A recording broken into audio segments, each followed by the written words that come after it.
नमस्कार, आप सबका स्वागत है शंकर लॉज की इस मीटिंग के अंदर। हम मीटिंग को शुरू करते हैं यूनिवर्सल प्रेयर के साथ। O hidden light vibrant in every atom, O hidden light shining in every creature, O hidden love embracing all in oneness. May each who feels himself as one with thee know he is also one with every other.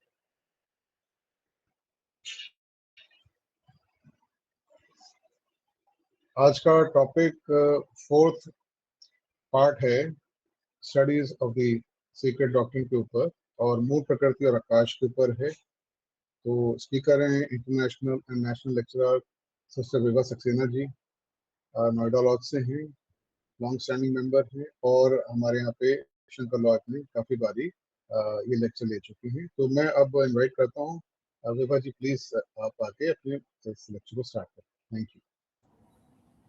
Thank you so much doctor Rajiv and आप सभी को मेरा नमस्ते। काफ़ी सोच विचार के बाद हमने ये सोचा कि सीक्रेट डॉक्ट्रिन की स्टडी शुरू की जाए। हालांकि ये किसी भी प्रकार से मुझे आसान नहीं लगती है, बट जो कुछ भी मुझे समझ में आता था इसकी स्टडीज़ में वो मैं आपके साथ शेयर कर रही हूँ। तो सबसे पहले हमने वो टॉपिक देखा था movement of the one reality. Theosophy का कहना है, मानना है कि रियलिटी एक ही है, द एब्सोल्यूट, और वही किस प्रकार एक से अनेक होकर और हमें ये मल्टीप्लिसिटी यूनिवर्स में दिखती है।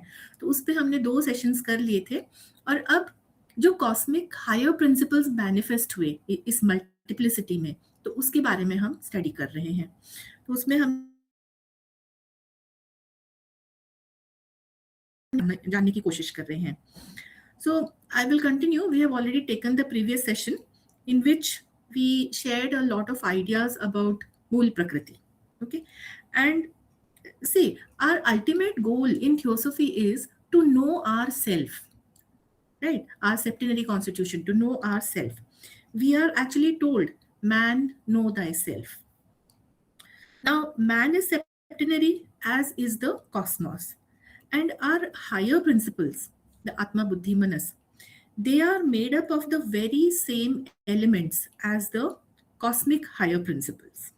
Okay, so to study about them, to learn about these cosmic higher principles, it helps us to know our own self, what we are in our real essence, in our real self. So now I will share these slides and I hope they are shared properly.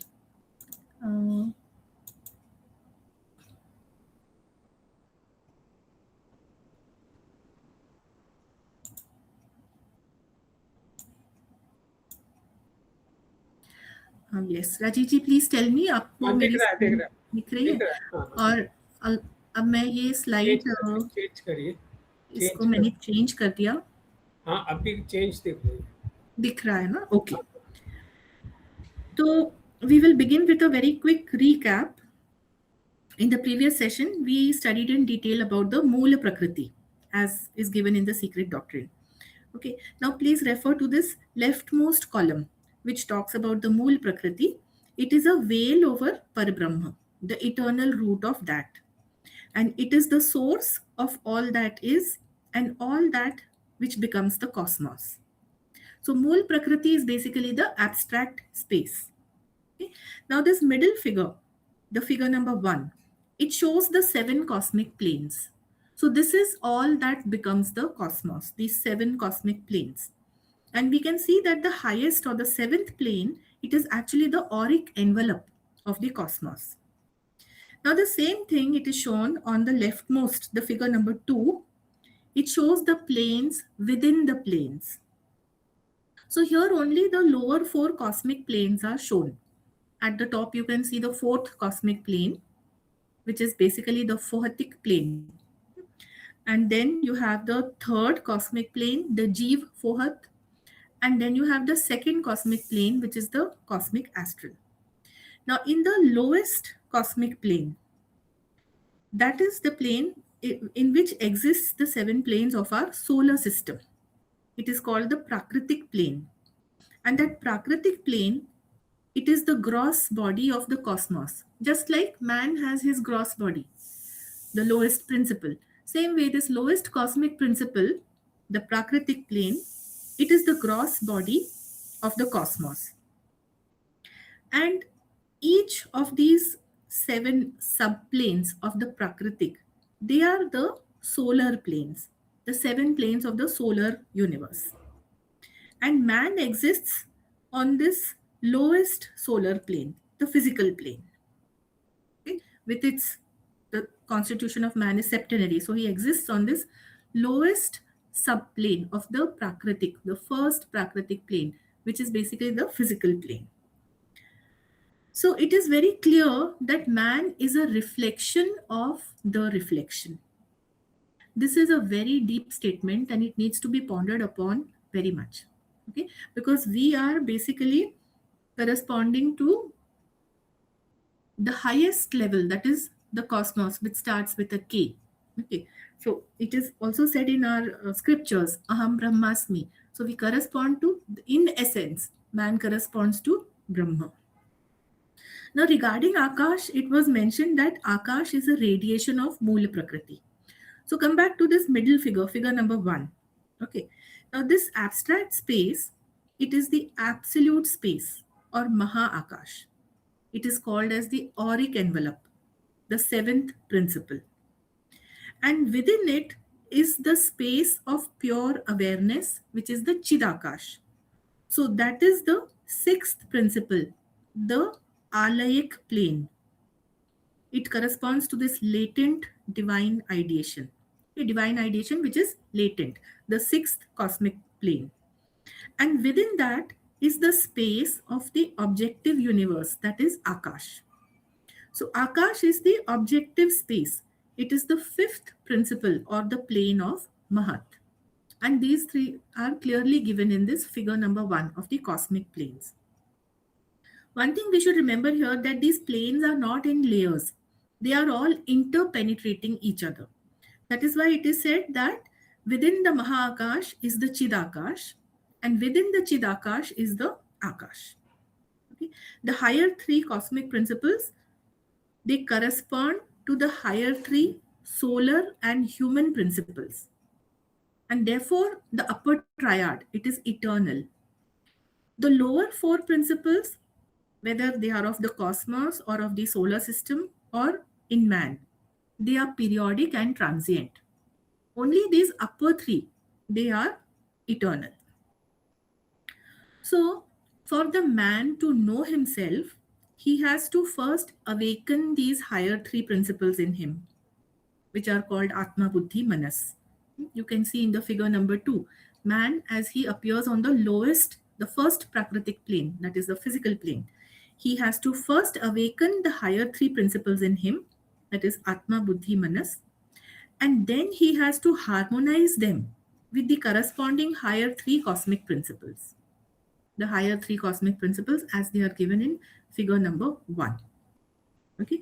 Actually, if you earnestly study this book, Light on the Path, then it is all about these two things, the awakening and the harmonizing. Okay. Now what did we discuss about Akash?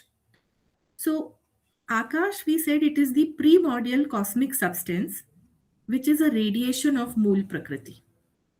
So that is the seventh cosmic principle. And Akash, it is the vehicle of the divine thought or the cosmic ideation. That is the sixth cosmic principle. Finally, Akash is the fifth universal cosmic principle to which corresponds and from which proceeds the human manas. So that is clearly the fifth principle. And then it is mentioned in the secret doctrine that ether is the grossest form of Akash. Now the first three representations of Akash, we have seen in the previous slide. They are the higher three cosmic planes. Now here it is also mentioned that ether is the grossest form of Akash. So what this means, that ether is a representation of Akash on the physical plane. This is shown in the chart which is given on the right side. The cosmic elements which correspond on the physical plane. Okay. So ether is the representation of Akash on the physical plane. See, what Theosophy teaches us that cosmos is septenary. Now here we have shown only three lower planes, not all the seven planes. The three lower planes, physical, astral, mental, and each having their seven subplanes. Okay, you can see in the mental plane it is formed of the form and the formless planes. Lower four are the roop planes, and the upper three are the aroop or the formless planes. Then the astral plane. The astral plane, it basically consists of the emotional and the vital subplanes. Vital means pranic, the pranic energy. So emotional and vital subplanes. And on the physical plane, you can see that the cosmic elements, they manifest in their grossest form. So this the occult science, as we know that it recognizes seven cosmic elements, not five. So out of these seven, four of them are entirely physical, meaning they have manifested here on the physical plane as earth, water, fire, and air. They are already present on the physical plane and they can be perceived by us. But the fifth cosmic element, that is Akash. So on the physical plane, its lowest differentiation, it is called ether, and it is semi-material. You must have heard in the bodies of man the etheric body. Okay, so that etheric body, it corresponds to these three higher subplanes of the physical plane. Okay, the energy body. Now this ether, it is semi-material. It is not discernible to ordinary man at present, and it will become visible in the air towards the end of our fourth round. Okay, and then it will be the supreme among all the other four elements. Now it is said, actually even now Akash is present because it is there in man.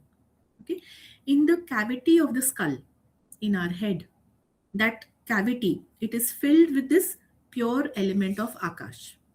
This HPB has written in her collected writings. So that is actually the ether of the physical plane. Now we say the body of man is made of Panchatattva. So Prithvi, Jal, Agni, Vayu, and Akash. All these elements are there in the body of man.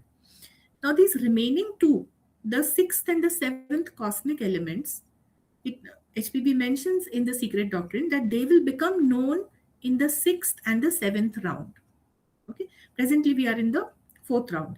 So in the sixth and the seventh round, they will become visible or perceptible. What it means is that at that time, their grossest differentiation, it will be, man will be able to perceive it, and that will be the sixth and the seventh subplane of the physical plane, and we will be able to perceive it. Okay? So this is how these seven cosmic elements, they are discernible to us, and they form part of our body here on earth, on the physical plane. Now also a very interesting thing to remember is that consciousness always works through substance. So it will work through these bodies, and when that part or that substance is integrated in the human body here on earth in our physical form, then what will be that kind of consciousness? The consciousness working through akashic substance, the consciousness working through the sixth substance, and the consciousness working through the seventh substance, of course, which has been differentiated on our physical plane. It will be a very high level kind of consciousness. Okay, so at present we have this ether, which is the lowest gradation of akash, that is the fifth cosmic element. So here in this table on the right side, we can see the seven subplanes of the physical plane, and they can be said to represent the seven cosmic elements on the physical plane in their grossest form. So having said so, the occult science, it affirms that ultimately there is only one element, and from that one element all these elements have been differentiated. So that is the source of all these elements. And it is mentioned at numerous places, this reference is there. It is called Swabhavat. So Swabhavat is the Tibetan Buddhist term. In Vedantic terms, it is called Mulaprakriti. Mula Prakriti is the substance part, the objective part, and Parabrahma, that is the the subjective part or the consciousness pole. So, what secret doctrine says about Akash? To understand that, first we should understand the correspondence between the cosmic and the human principles.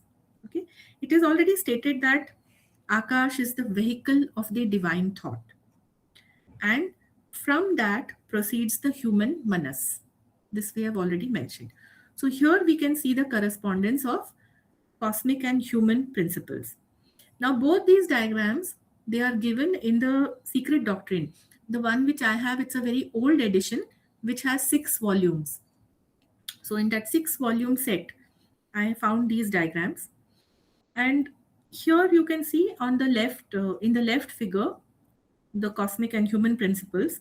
The seventh cosmic principle, as we said, is the auric envelope or the atmic elements of the manifested cosmos. Now, human being corresponds to this. What it means, that this cosmic auric envelope, it corresponds to the human auric egg, the aura of the man. Then next we have the sixth cosmic principle, which is alay. Alay is the spiritual soul, the universal soul, and it is identical with Akash in its mystic sense, and it is identical with Mool Prakriti in its essence. Okay. See, because the higher three, they are all radiation of Mool Prakriti. So they are all gradations of Akash. Now, this is the basis or the root of all things. Human Buddhi is a ray of Alay.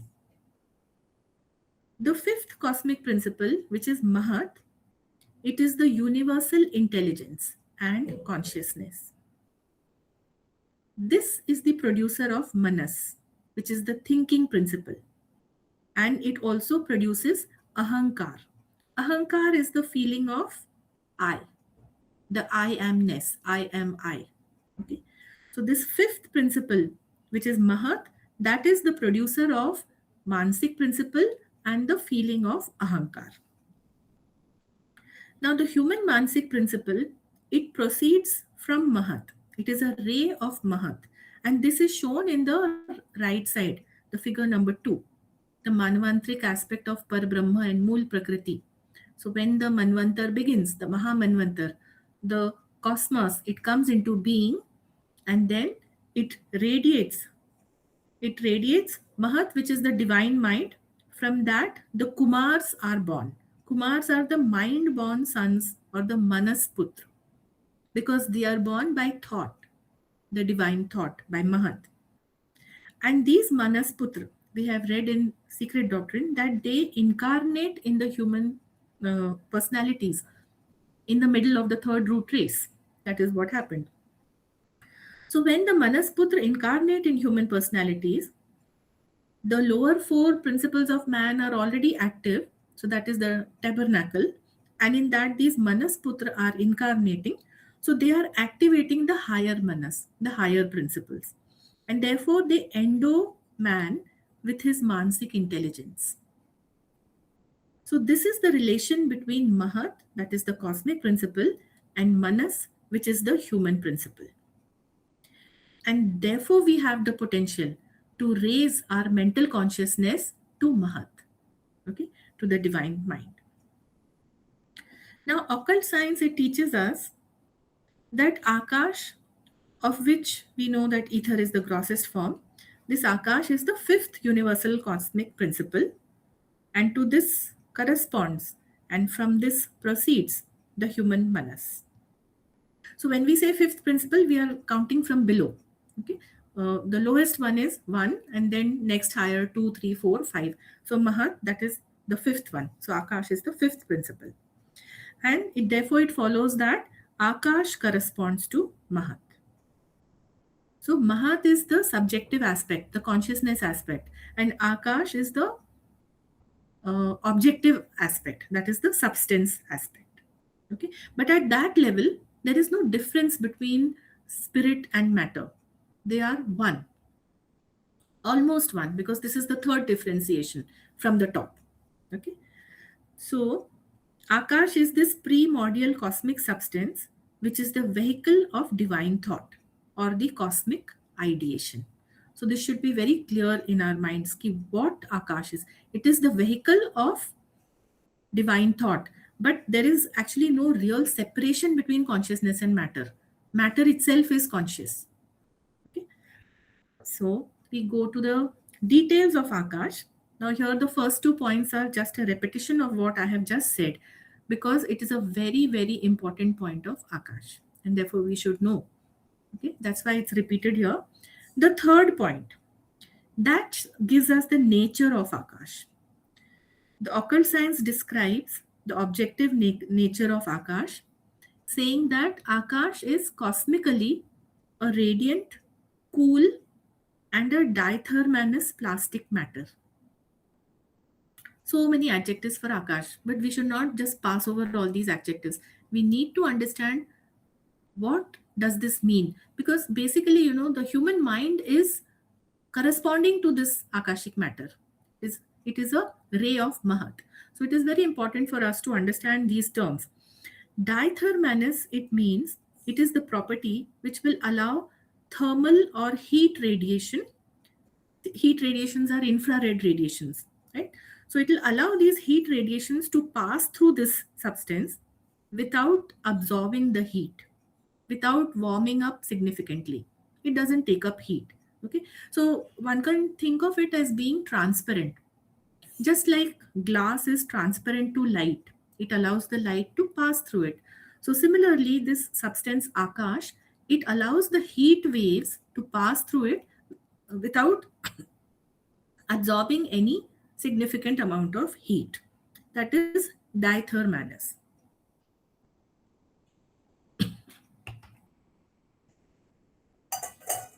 Very small things you should note in your daily life.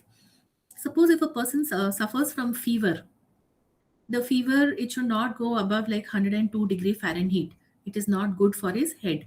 And if the fever shoots up, then the doctor advises immediately to keep wet water bandages on the forehead to cool the head, right? And what we have just mentioned, that the cavities of the skull, they are filled with Akashic Tattva. So the heat should not affect the head area. So physically, I mean, in our daily life also, there are repercussions which we don't really understand because we cannot correlate them to what the actual element is. But here we are being told that Akash, it doesn't significantly absorb the heat. Okay, now the next it says that it is plastic matter. Plastic means something which is easily molded. You can easily mold it or shape it, like wet clay. If you mix water in a clay, for instance, the clay out of which you make these earthen pots. Okay, so by applying the force of your hand, you can mold the clay. Now, Akashic matter is also like that. It is plastic. So, in the cosmic plan, what is the force which molds Akash? That is the force of the sound. And therefore, sound is the tanmatra which qualifies Akash. The quality of Akash is sound. It is that anahat nad which holds the form of the universe. You get it? So Akash is called plastic because it has this property. That is why through the sound, through the word is the logos, this form can be held. Now, in the next point, we see that Akash is creative in its physical nature. So, why is it creative? Because we already mentioned Akash is the upadhi of the divine thought. What it means that this divine thought, it is impressed on the substance of Akash. The universe is the creation of the divine thought. So, the abstract idea, that is the divine thought is abstract. So that abstract idea, it first takes form in this substance of Akash. Why or how? Because the Akash Tattva is characterized by sound. Okay, so sound, that is the Shabd Tanmatra, that logos, that is Shabd Brahma.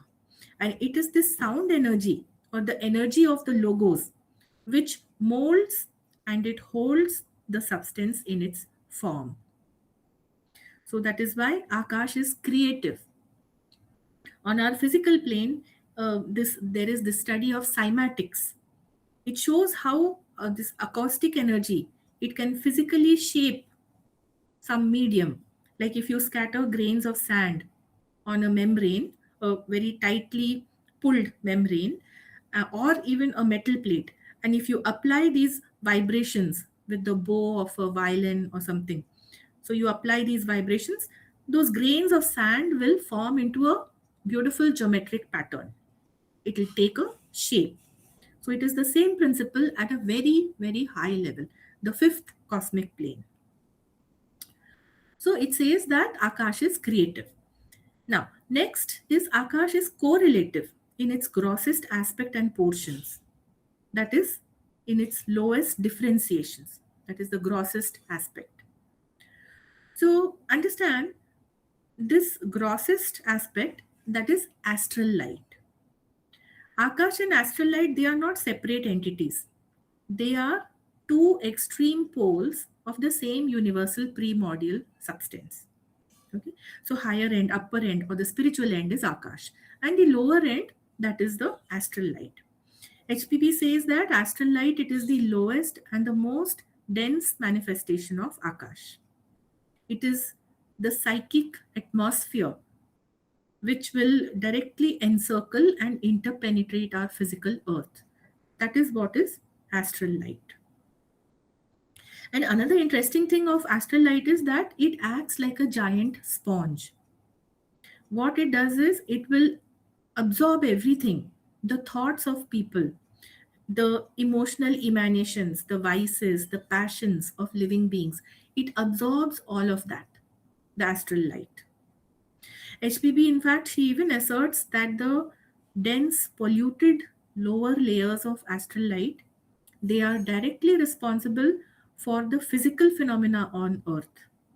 Something which is absorbed in a differentiation of Akash, it becomes responsible for physical phenomena on earth. It is like uh, the moral corruption of man, the mental illness which happens in man, and sometimes even physical epidemics. All of these, HPB, she has related it to, they are due to this lower polluted layers of astral light. So this is basically the correlation. Whatever karma we are creating on earth, it comes back to us in some physical form, and sometimes through this astral light. So what you give is what you get. That is the correlation, correlative nature of Akash. And finally, occult science has described the nature of Akash as immutable, immutable in its higher principles. So, of course, we have seen the three higher principles. They are changeless and they constitute the eternal higher three cosmic planes. So, where it's in the higher three planes, they are immutable, but these lower differentiations, that is the astral light, they are mutable and they are cyclic in nature. So this is what is the objective nature of Akash. Now, in the former condition, that is in its creative physical nature, the Akash, it is called as the subroot. If you recall from our previous session, we mentioned that Mulaprakriti is the root and Akash is its radiation. So it is subroot. And it is from Akash that the lower four cosmic elements, they are emanated. That is Vayu, Agni, Jal and Prithvi. So this Akash, which is the primordial and all-pervading spiritual substance, it underlies and it penetrates all the planes of existence. It serves as the fundamental matrix from which every plane, right from the highest spiritual plane down to the most dense, the physical plane, all the planes, they are differentiated. So that is why it is called subroot. From Mool Prakriti, Akash is radiated, and then from that, all these other planes, they are differentiated. So it is the subroot. Now, it is stated in the secret doctrine that Akash, in conjunction with radiant heat, it recalls dead worlds to life. So, what is the meaning of this statement? Dead worlds means the worlds which have gone into pralay. Okay, and the radiant heat, again, if you remember the previous session, it comes from the germ in the root. Uh, we spoke about a dark background on which there is a white disk and there is a dot in the middle. That is the germ in the root. So that is the invisible and fiery germ. It is the seventh principle of the universe which has to manifest. Okay, so that is called the radiant heat, the germ in the root. So we have at one end the germ in the root, and at the other end we have Akash, which is the radiation of the root. Root is Mool Prakriti. So radiation of Mool Prakriti, Akash, and germ in the root, which is the fiery principle. Together, both of them, they bring the world, which is in state of pralay, they bring that world back to life, meaning they bring it back into objective manifestation. The Manvantar begins. So the Manvantar, for the Manvantar to start, that germ in the root, which is basically the ideation, and this substance aspect, which is Akash, they come together, and only then the universe can come into manifestation. So that is why it is said that it recalls the dead worlds to life. Then we have the higher aspect of Akash, which is the soul of the world. It is the soul of the world because it is the vehicle of the divine thought.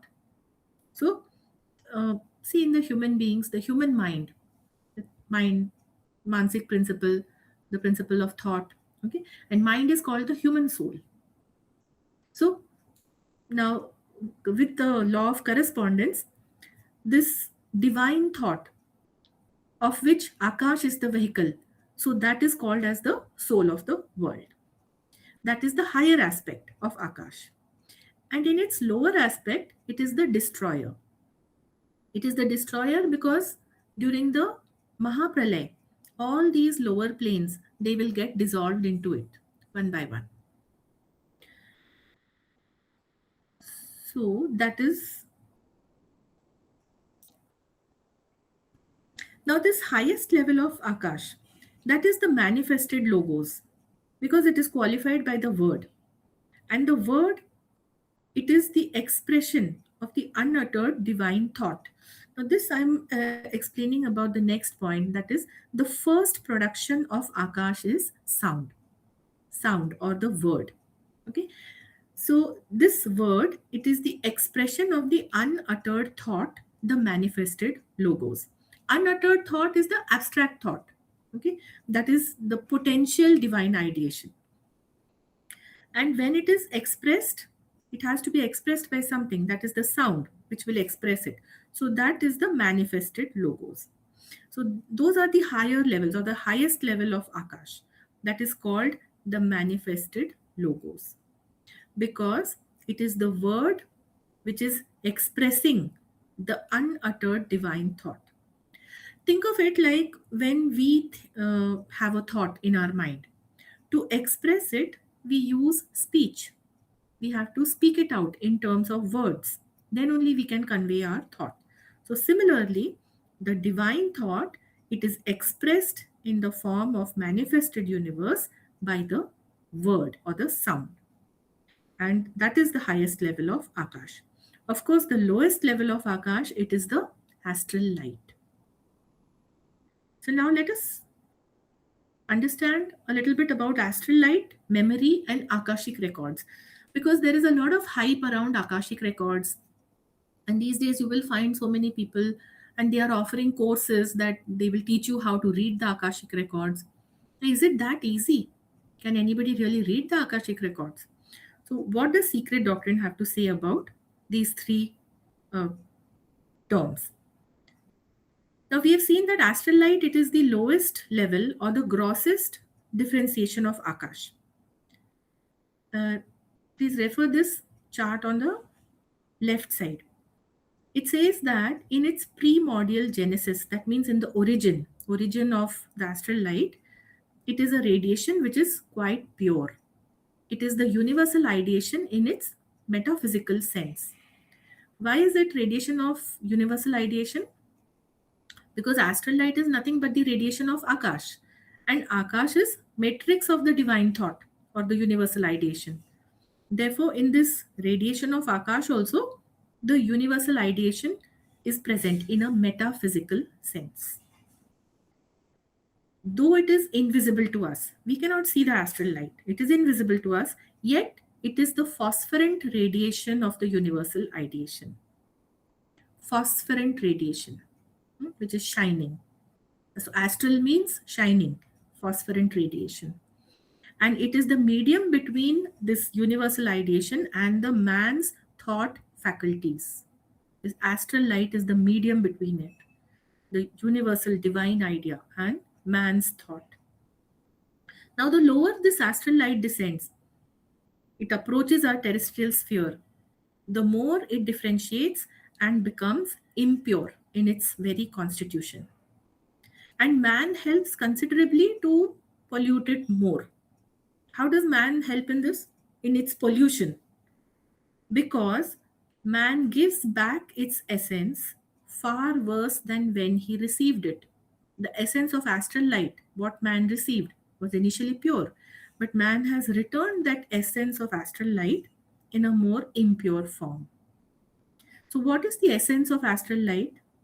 The essence of astral light is the human thought consciousness. Just as essence of Akash is the divine or the universal ideation. Right? So you can see the correspondence that the thought basically, that the subjective aspect, the thought consciousness, that is the essence of the substance part of Akash. So same thing at the human level. Man at his level, he is receiving the astral light, which is the substance aspect, differentiation of Akash. And his own thoughts, they are becoming the essence of the astral light. So you can see what power man has. Is his thought is nothing but a ray of the divine Mahat. And it is becoming the essence of astral light, but it is polluting the astral light. Now, why? Because these thoughts of man, they pollute the astral light. Now you can refer the chart on the right side. It is the thought of man which pollute the astral light and make it what it is. The astral light, what it is? It is the storehouse of all human and especially his psychic negativities. His psychic negativities are his deep-seated corruption, the injustice, the immorality, the grossly unfair behavior, the wicked emotions which he has. All this is his psychic negativity, which which is stored in the astral light. That becomes the essence of astral light. So see how we are polluting it. Whereas in its origin, the astral light was the metaphysical manifestation of the divine ideation. It was so pure. So this whole spectrum from spiritual Akash to astral light, it serves as a storehouse or a tablet of memory of the entire universe. The astral light, it is the tablet of memory of the animal man, the calm manas. Okay, man whose mind is swayed with desire. And the Akash, the pure Akash, that is the higher three cosmic planes, they are the tablet of memory of the spiritual ego, the Buddhi Manas, the purified human mind. So, these Akashic records, they are the ultimate truth and the permanent record of reality. Whereas the astral light, it stores all these distorted and inverted images. So it has this property of inverting the images, and it stores the negative human emotions and the psychic waste of man. So this, the higher ego, its dreams, they are basically stored. The acts of man, his psychic nature, they are all recorded on this entire spectrum of Akash, which serves as the tablet of universal memory. That is why all these Akashic records are available, as are the records in the astral light. And people who have only the lower siddhis, they can reach only up to the astral plane, and they are able to see things in astral light. That too, they are inverted and they are distorted, and their own astral nature is mixed with it. So they are not 100% right. To reach the Akashic level, even the saints and the seers find it difficult. It is the fifth cosmic plane. To reach that and to be able to read the real Akashic records, it is not every human who can do it. It's very, very rare. Now we come to Akash and the astral light. So a lot of these concepts which are given in the secret doctrine, they were explained by Madame Blavatsky when she moved to London permanently. She founded the Blavatsky Lodge over there, and then her close disciples, her followers would gather and they would ask questions. And she explained a lot of things about these terms, the uh, Mulaprakriti and Akash and so many others. So when you're studying the secret doctrine, if you refer to transactions of the Blavatsky Lodge, there a lot of explanation you will find.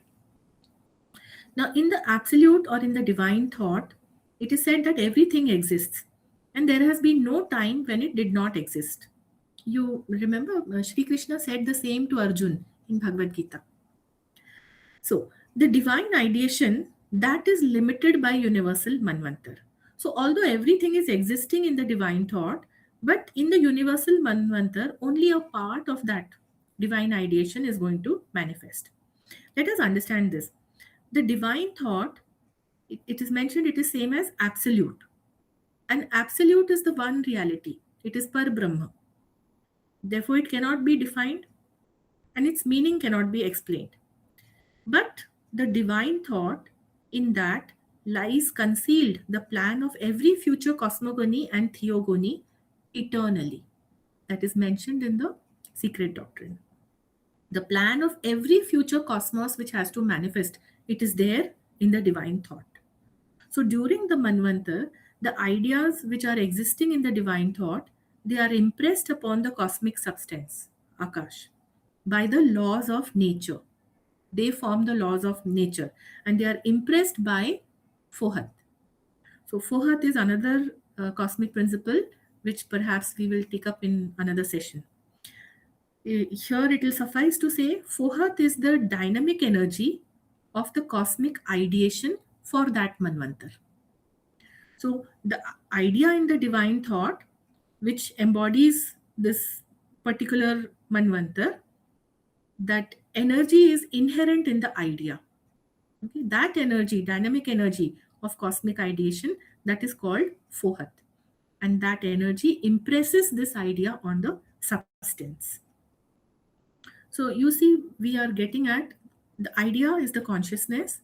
Then there is a energy inherent in the consciousness, which is Fohat, and that energy is imprinting that idea on the substance.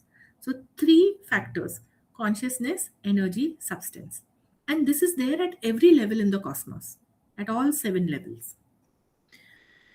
Now, this divine ideation, which is coming into manifestation during the Manvantar, it can be spiritually sensed. There are beings who can sense it. The ideation, it is impressed on the substance, right? So the beings, they can sense the ideation in this manifested substance. And who are those beings? They will basically have 3 principles, the higher 3 eternal principles. And they are the Dhyan Chohans, the Devas, the angels, the archangels, the ones who are called the builders. So that is how they know the divine ideation. And they become the builders. They build according to that divine plan. And therefore, this divine ideation, it is limited to one Mahamanvantar. Now, the next point says that the realm of Akash, it is the undifferentiated, nominal and abstract space. This will be occupied by Chidakash, which is the field of primordial consciousness. It has several degrees, and in occult philosophy, it is said that Akash, in fact, has 7 fields, so 7 differentiations or 7 degrees. Now, the first field of this Akash, it is the latent consciousness, which is co-eval with the duration of the first and second manifested logoi. So this is exactly how it is mentioned in the secret doctrine, and I think this will give us an idea of what it means. We mentioned the higher 3 cosmic planes. So the 7th plane, that is the first logos, and the 6th plane, which is the second logos. First and second unmanifested logos, that is the latent consciousness. It is the light which shineth in darkness, and the darkness comprehend it not. This is mentioned in St. John's Gospel, and this is what is the meaning of that, the light which shines in the darkness. Now, when the hour strikes for the third logos to appear, the first one was abstract, the second one, it is also unmanifest. Now, the third logos has to appear. And remember, third logos is what? It is the word, it is sound. So, then the universal Manvantar has to begin. And then from the latent potentiality, there radiates a lower field of differentiated consciousness, which is Mahat. So that is the third cosmic plane, the or the fifth cosmic principle, Mahat. So that radiates when the Manvantar, universal Manvantar has to begin. So let us just revisit the diagram of the cosmic plane to understand the extent of Akash and the extent of astral light. Given these seven planes, it is said Akash pervades all of them. So what is their extent? Let us see.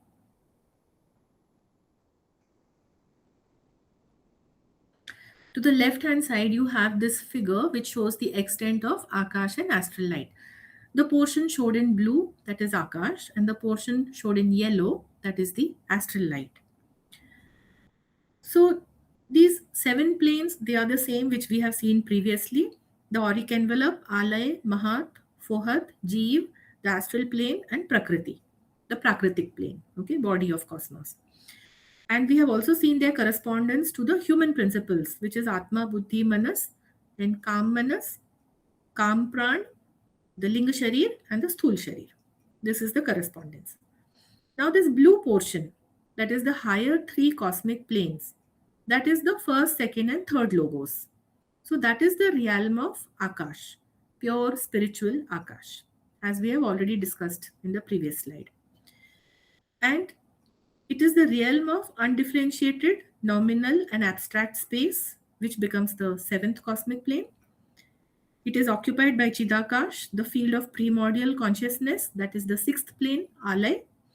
And when the hour strikes for the third logos to appear, that is for universal Manvantar to begin, at that time, from the latent potentiality of the 7 and 6, there appears or there radiates a lower field of differentiated consciousness, which is Mahat, that is the fifth plane. So this is how the higher three planes, they come into existence. This is how the Akash comes into manifestation. And now this yellow portion, which is the astral light, that is a lower differentiation or radiation of Akash. So you can refer now on the right side, it is mentioned, the astral light is that which mirrors the three higher planes. Three higher planes are 7, 6, 5. The three higher planes of consciousness, they are mirrored by the astral light. And astral light is above the lower or the terrestrial plane. The lower or terrestrial plane is the first plane, the Prakritic body. So astral light is above that. It does not extend, astral light does not extend higher than the fourth plane, and it does not go lower than the second plane. It is above the terrestrial plane. So we can say that beyond the fourth plane, Akash proper begins. And astral light extends from the second to the fourth plane. Fifth plane onwards, it's the realm of pure spiritual Akash. And the lowest plane, the physical plane, that is the grossest differentiation of Akash, that is ether, not astral light. So on the physical plane, we find manifestation of ether. Astral light surrounds the earth, surrounds the lowest plane. Now, in this, you have to note one great difference between the astral light and the Akash. And that is that Akash is eternal. The astral light is periodic. So, astral light, it changes not only with the Mahamanvantar, but it will also change with every sub-period. The astral light will change. Sub-period is like the planetary round or the solar Manvantar. So, understand this. Why is there this differentiation? See, Mahamanvantar means the age of Brahma. Age of Brahma is 100 divine years. So for analogy's sake, you consider the age of man. When the age of man is completed, that means he will leave his physical body, which we term as the death of man. So on completion of his age, his personality or his lower quaternary that disintegrates, the lower four principles, and his upper triad, Atma, Buddhi, Manas, that remains, which reincarnates after a certain duration. So by law of analogy, consider the same for the cosmic planes. At the end of age of Brahma, what happens is Mahapralay. So all the lower four planes, the lower quaternary, they are absorbed, the one plane into its next higher plane, right up to Akash, they are absorbed. Hmm? We say that all the lower tattva, they are all dissolved. That is the Mahapralay. And then when the time comes for the next Mahamanvanta, these lower four planes, they are differentiated again. And therefore the astral light changes, because astral light is just a radiation or a reflection of the 765 into the 432 planes. So this astral light, it not only changes with the Mahamanvantar, it will also change with every planetary round, because initially we said that the pure astral light, it radiates the divine idea, the thought of the divine, but that is in its origin and purity. When it is surrounding this, the first plane, the earth, when it is surrounding the earth, then it is absorbing the essence of human thoughts and the human psychic negativities. Now human beings, they evolve with every planetary round. So their thoughts, their psychic emotions, emanations, they change. They evolve with every planetary round. Therefore, the astral light has to change, because it will absorb that changed emanation. So it will change with every planetary round. Okay? But because Akash is eternal, so even during the pralays, when they happen, all these photographs, we said it is a tablet of memory. So all those photographs of the beings and planets, they remain as they are in the Akash. Okay? By this study, what we have done on Mulaprakriti, Akash, and astral light, we come to a very important understanding that what are the powers latent in man, especially the thoughts of man. Just as this divine ideation, it is impressed on Akash and it works the universe. So also the essence of human thoughts, they are impressed on the astral light and they affect our universe, because human manas is a ray of Mahat. And this is basically the science behind thought power. Much has already been said in the Theosophical literature about thought power. So now we are coming to the end of this session, and I would like to conclude this session. We have to bear in mind that man has the capability to stand in full consciousness in all his seven principles here on earth. And to end this, I will state what I started with, that for man to know thyself, he has to first awaken the higher three principles in him, Atma, Buddhi, Manas, and then to harmonize these higher three with the corresponding higher three cosmic principles. This has been said by a master of wisdom, and it has also been repeated by HPB. It is mentioned in one of her collected writings. Okay, but presently, in our present stage, we are working more with our lower quaternary. So we have to awaken the higher three. Awakening these higher three, Atma, Buddhi, Manas, that is what is self-realization or Atma Gyan. And then aligning them with the cosmic higher three, that is God realization, that is Brahma Gyan. So Brahma Gyan means to know Brahma, and to know Brahma is to become Brahma. Thank you so much.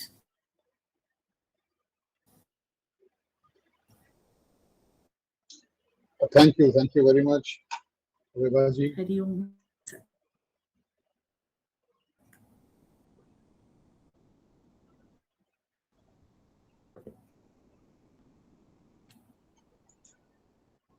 Hello madam, नमस्कार.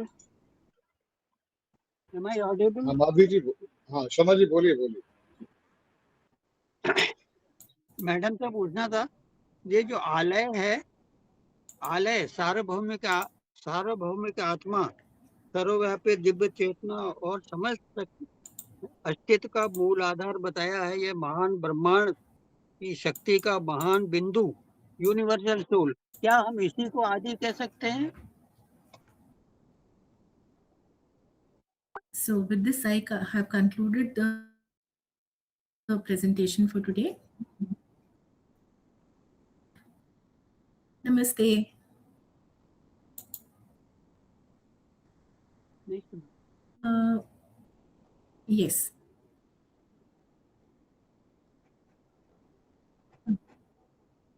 Hmm.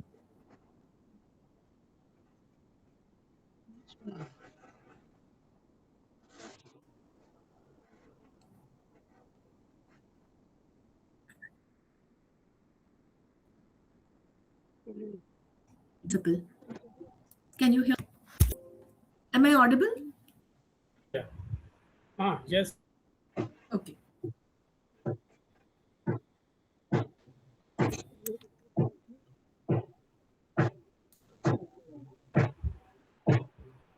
Sharma ji अपना question दोबारा repeat करेंगे?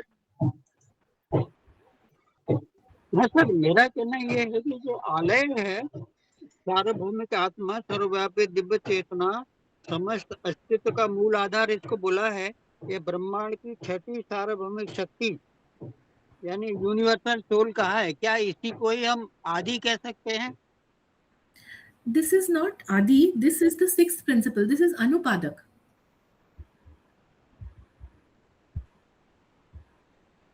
Okay. Adi would be the seventh principle, that is the auric envelope or the Atmic elements.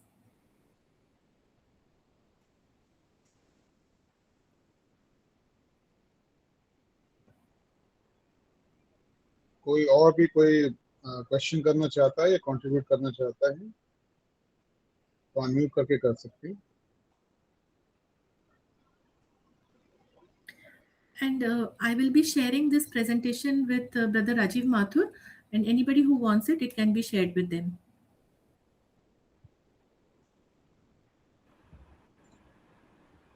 So Vibha ji, thank you very much. I don't think there are any other questions or comments, and it was quite nice, a presentation, quite clear. और मैं अब इस meeting को close करता हूँ with the hope कि हम जल्द ही आगे नेक्स्ट पार्ट 5 को हम सुनेंगे आपसे. तो इसके साथ हम यूनिवर्सल प्रेयर के साथ ही हम मीटिंग को क्लोज करते हैं. With thanks to you Vibha ji. Sure, thank you. O hidden life vibrant in every atom, O hidden light shining in every creature, O hidden love embracing all in oneness, may each who feels himself as one with thee know he is therefore one with every life. Thank you very much. Thank you for patient listening. Thank you to all, and thank you to Vibha. Thank you. Thank you.